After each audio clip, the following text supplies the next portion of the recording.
What's up everybody? Welcome back to another video. So today I will be counting down my top 10 favorite offspring from the 2025 breeding season.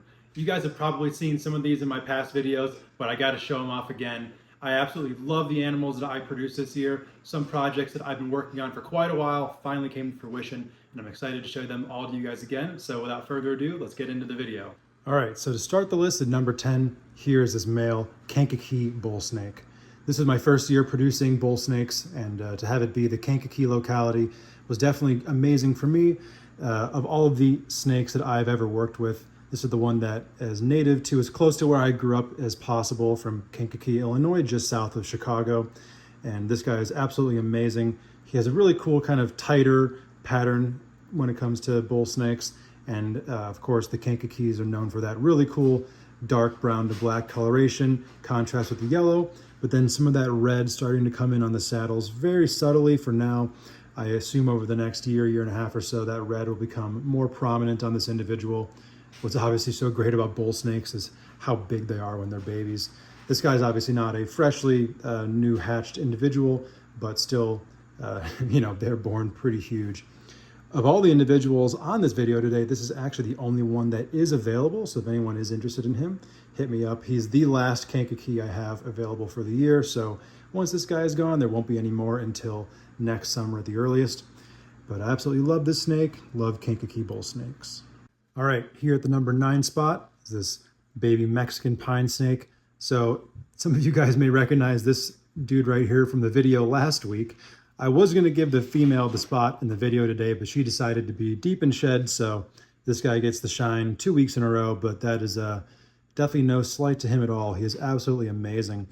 One thing I really love about the Mexican pines that I've been fortunate enough to have hatch out here compared to most, the species is known for having kind of an ugly duckling phase when they're babies.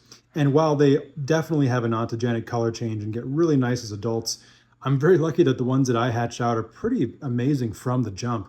This is only 2 sheds in, and he already has a lot of really vibrant color, especially down at the tail. A lot of really cool kind of orange-red coloration down there, and really chill, as this species tends to be. Great feeders as well.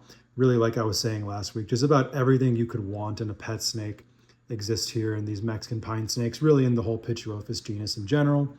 So definitely excited to finally have decided to hold back a pair of these guys for the future.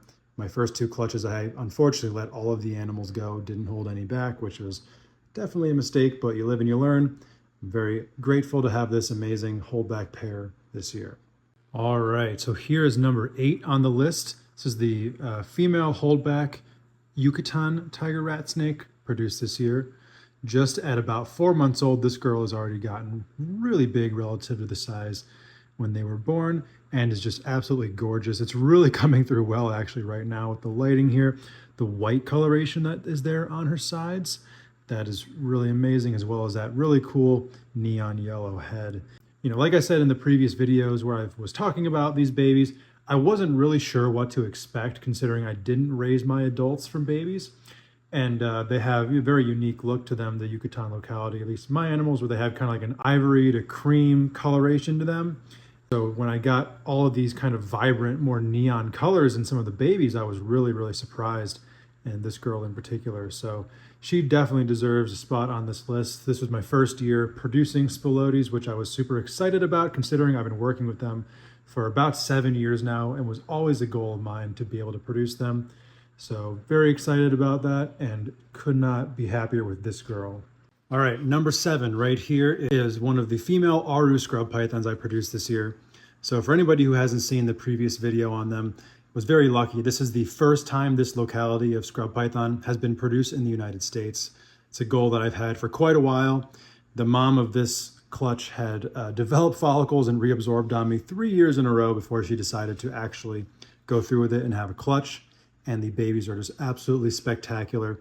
So this girl right here is pretty special for a number of reasons, but of the entire clutch, she has the biggest pattern essentially, where the diamonds throughout her body are really pronounced, really big, and she's starting to get really cool and high contrast. They're kind of at their darkest around 6 months to a year old or so, and then they start lighting up as they get older progressively. This individual right here is 4 months old now, growing well. This was kind of the runt of the clutch. So her siblings were all a bit bigger than her, but she started eating from the jump just the same as the rest of them. So she's been doing great, has a little bit of catch up to do to be the same size as them, but I'm not concerned whatsoever. Just love the depth of coloration, how crisp that pattern is. You know, one of, if not the most underrated type of scrub python, and one that I really hope is more prominent in the hobby for the years to come. All right, number 6 on the list is this baby female Halmahera scrub python right here. She was very kind today to actually have a fresh shed right as I was taking her out to film this clip, so she is looking her absolute best. That was her second shed. She's already grown pretty significantly, doing absolutely phenomenal. This species is extremely special to me. I just absolutely love Halmaheras. So to be able to finally produce this species was a dream come true. And to see this one's head poking out of the egg was definitely a great feeling, with the culmination of years of working with this species and attempting to get to this point. One of the most unique and distinguishing features of the Halmahera is not only the pattern, but that eye coloration as well. Those orange eyes are just so, so beautiful. I love all those cool flames coming up the side of her pattern. Her dad is an aberrant individual, which is pretty interesting. We'll throw a picture of him on the screen. Wasn't too sure what to expect pairing him to a pretty standard looking female. She has some aberrancies throughout her pattern, but definitely nothing like dad. Kind of makes me curious whether that pattern is a recessive gene potentially. So hopefully can get some more offspring from him in the future, try to cross them back eventually to see what that is. That appearance is at least somewhat common in the wild, to where a handful of imported Halmaheras over time have had that exact phenotype. So it's nothing novel, but it's definitely cool nonetheless. So absolutely love this snake, and she definitely deserves her spot on this top 10 list. Now at number 5, we have this girl right here. She is one of my Veracruz tiger rat snakes, my female that I held back from my clutch this year, and she's kind of on this list on a technicality. The clutch was hatched in mid-January, was laid obviously in the fall of last year, 2024. So kind of in between the 2024 and 2025 season, but she was born this year, so this is the list she is on. This was the first clutch of Spilotes that I've ever produced, and I was super excited about it. Like I said earlier, I've been working with these for a long time, and it was always a goal of mine to produce them. And I was absolutely shocked with how this girl looked. I was really expecting the babies to be, beautiful, deep black coloration, contrast with kind of like a neon yellow. So when all of this orangish red coloration was present on this girl, I was just blown away, especially here towards the mid-body. Her head started off really orange and has faded a little bit with time, which I kind of expected, but really all of that mid-body orange has maintained, which I'm super excited about.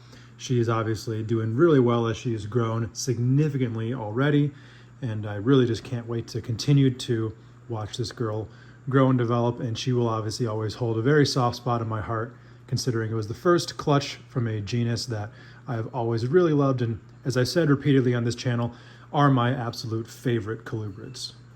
All right, so this right here is number 4 on the list. This is a Chihuahuan ridge-nosed rattlesnake, or Crotalus willardi silas. And ridge-nosed rattlesnakes for a while have been one of, if not my favorite venomous snake, not even just rattlesnake. For a lot of different reasons, I love that morphology of the head, that really cute upturned nose. Their pattern is absolutely amazing, and the colors on these guys are just ridiculous. So this pairing was really special to me, an outcross pairing, which is very cool when it comes to these Mexican species that have limited bloodlines to begin with in the hobby. So the mom was a really cool kind of gray individual, and the dad was super high orange. So I'm hoping that as the babies from this litter grow, they kind of get a little bit more of that orange coloration like dad. This girl has some really cool yellow highlighting going on the sides already. So this is my first time producing this species, and I'm super, super excited about it. Had a small litter, just 3 babies, but I will most certainly take it. They are definitely not one of the more common rattlesnake species in the hobby, but one of my favorites, if not my favorite, and I'm very, very thankful to have been able to have success with them this year. All right, coming in at number 3 on the list is this female Barneck right here. So she is one of the F2 babies that I produced this year from the Rain line to Melanistic line pairing. And this was really what I was hoping for out of this clutch. The Rain line is known for that very high contrast yet tight banding, and then this individual fading into the light colored tail is just phenomenal. This animal has only had one shed as well, so it's really showing very little of what it will kind of ultimately look like. That cool spot down there at the back right before the pattern vanishes is really, really neat. So this animal to me is extremely important. One of the most important Barnecks in my opinion in terms of the future of the captive lineages in the hobby, not only from the genetic standpoint, but just for how beautiful it is as well. So yeah, definitely well deserving of number 3 on the list. Honestly, could have very easily been number 1 in a different year, but just absolutely stunning. One of my favorite Barnecks in my collection now. All right, and coming in at the number 2 spot is this baby male Halmahera scrub python. So as many of you guys probably know, this is a species that is very near and dear to my heart, one that I've been working with for quite a while now, and was very fortunate this year to be able to join the ranks of the very few people in the entire world who have successfully reproduced this species. And of the 3 babies that I hatched out this year, this guy right here is probably my favorite, and for the obvious reason of just his amazing coloration.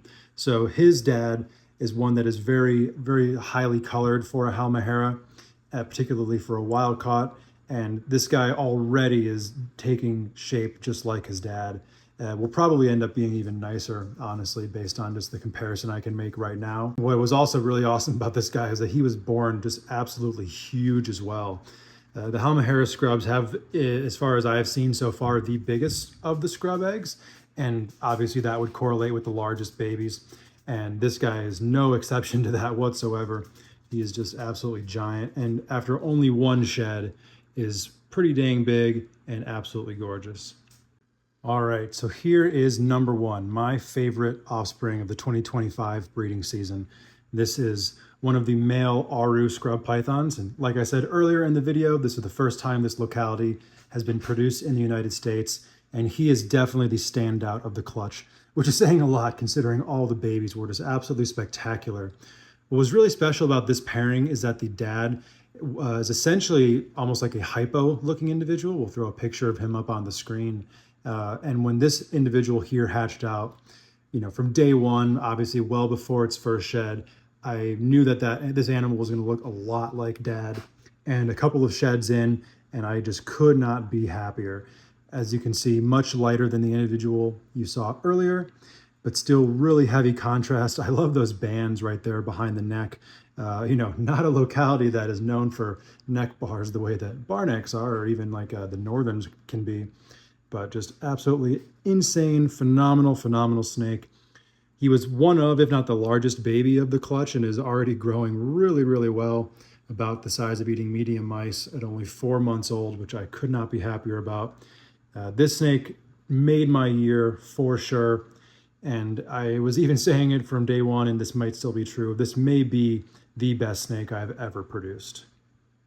All right, everybody. Thank you for tuning into that video. If you liked it, please subscribe here on the YouTube channel. Like, comment, share, do all that good stuff. Hit the notification bell. I do drop a new video every single Friday. If you want to follow me on social media, I'm on Instagram at Scrub Shepherd, Stephen Cush on Facebook. I'm also on Morph Market under Cush Reptile. There you can find some of my available animals. I also host a podcast every single Wednesday night on the Trap Talk Reptile Network called Cush's Corner. All of the links to all of that is down in the description. Again, thank you guys for checking out the video, and I'll catch you all back here next week for a new one.